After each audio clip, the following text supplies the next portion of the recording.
there's a breeze.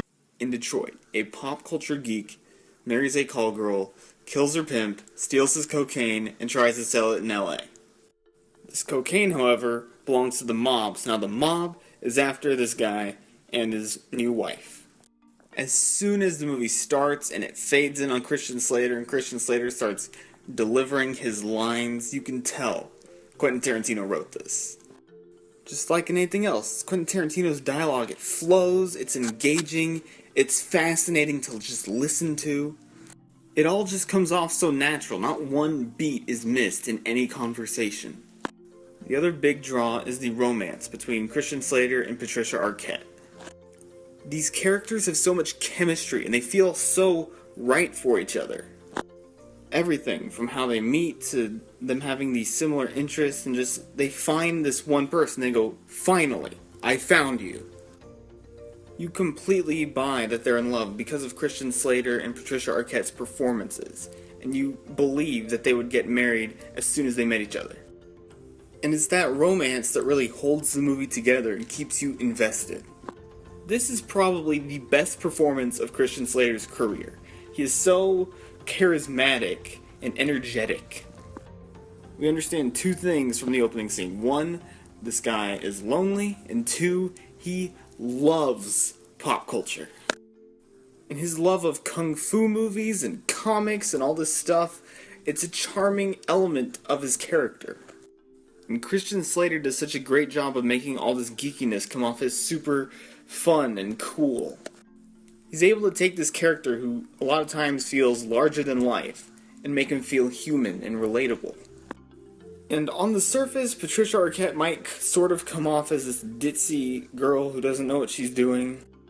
But there are these little hints throughout the movie where you can tell she's smarter than she lets on. And you can tell that she really does care about Christian Slater, and you can tell that she is scared for her life, this whole movie. And Patricia Arquette does a great job at making me like a character that I specifically should absolutely hate. And there are lots of great supporting roles and side characters sprinkled throughout, like every single one.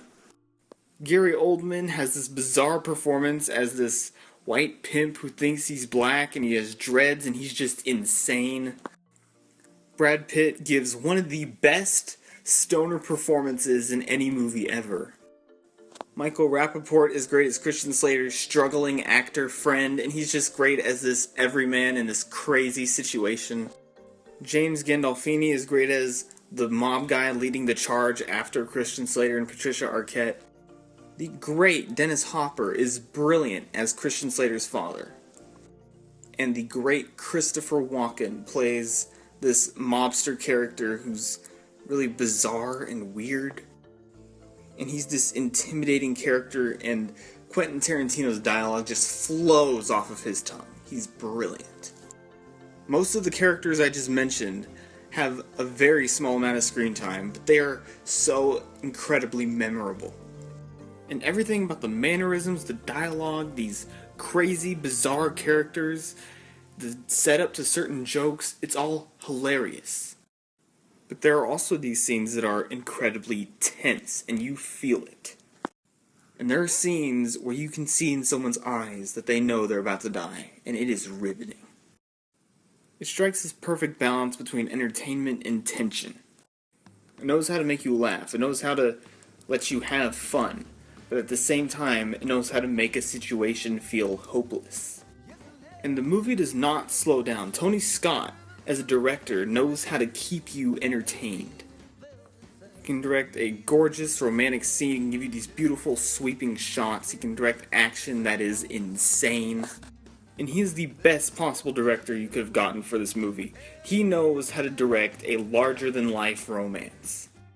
It's a very Hollywood story, and Tony Scott is a very Hollywood director. So it all just meshes together perfectly. And all of those elements are accompanied by Hans Zimmer's excellent soundtrack. And this movie introduces characters in the best possible way. A lot of characters will have an introduction scene, and that scene will perfectly encapsulate everything that that character is. And it just shows you what a great writer Quentin Tarantino is. True Romance is a joyfully bizarre and completely engaging movie on every level. It's hilarious, it's intense, it's everything that you could ever want from a movie. I'm gonna give True Romance an A+.